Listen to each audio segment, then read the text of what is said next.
Assalamualaikum warahmatullahi wabarakatuh. Perkenalkan, nama saya Nani Dewi Saputri. Saya dari PSD 3E Universitas Buana Perjuangan Karawang.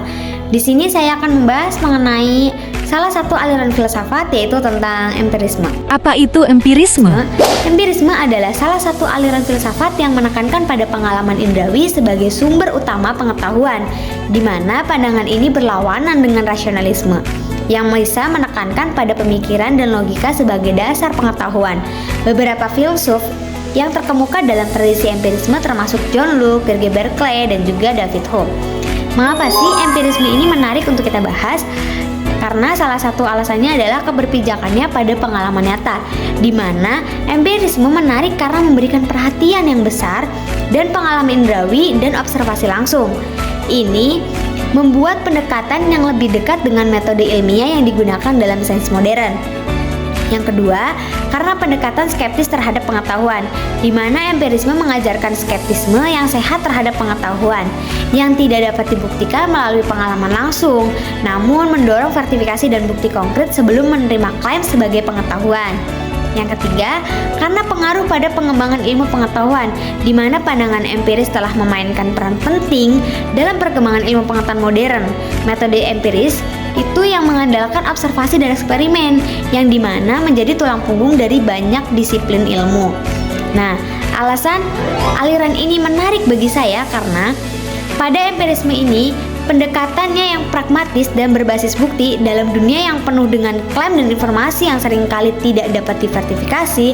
Pendekatan empiris inilah yang memberikan landasan yang kuat untuk mengevaluasi kebenaran, di mana empiris juga mendapat membantu dalam mengembangkan pemikiran kritis dan kemampuan untuk menilai klaim berdasarkan bukti yang nyata. Nah, empirisme ini juga memiliki kelebihan dan juga kekurangan.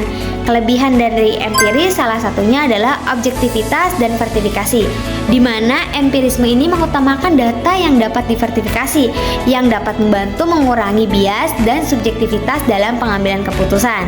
Yang kedua, kemajuan ilmiah, di mana pendekatan empiris telah mendorong banyak penemuan dan inovasi dalam berbagai bidang sains dan juga teknologi. Yang ketiga, skeptisme konstruktif, di mana dengan mendorong skeptisme terhadap klaim tanpa bukti, empirisme ini bisa membantu dalam membedakan antara fakta dengan juga opini. Nah, kekurangan dari empirisme itu salah satunya keterbatasan pengalaman indrawi, di mana tidak semua pengetahuan dapat diperoleh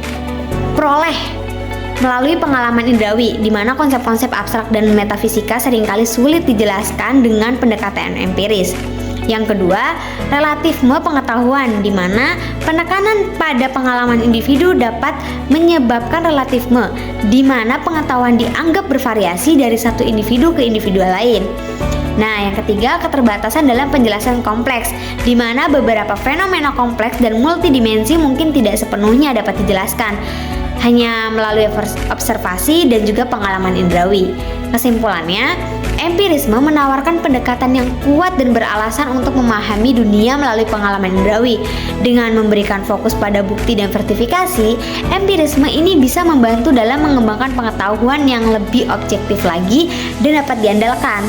Namun, seperti aliran filsafat lainnya, empiris juga memiliki keterbatasan dan kekurangannya sendiri. Meskipun demikian, kontribusinya terhadap pengembangan ilmu pengetahuan dan pemikiran kritis membuatnya tetap relevan dan penting untuk dibicarakan. Sekian dari saya, kurang lebihnya mohon maaf. Wassalamualaikum warahmatullahi wabarakatuh.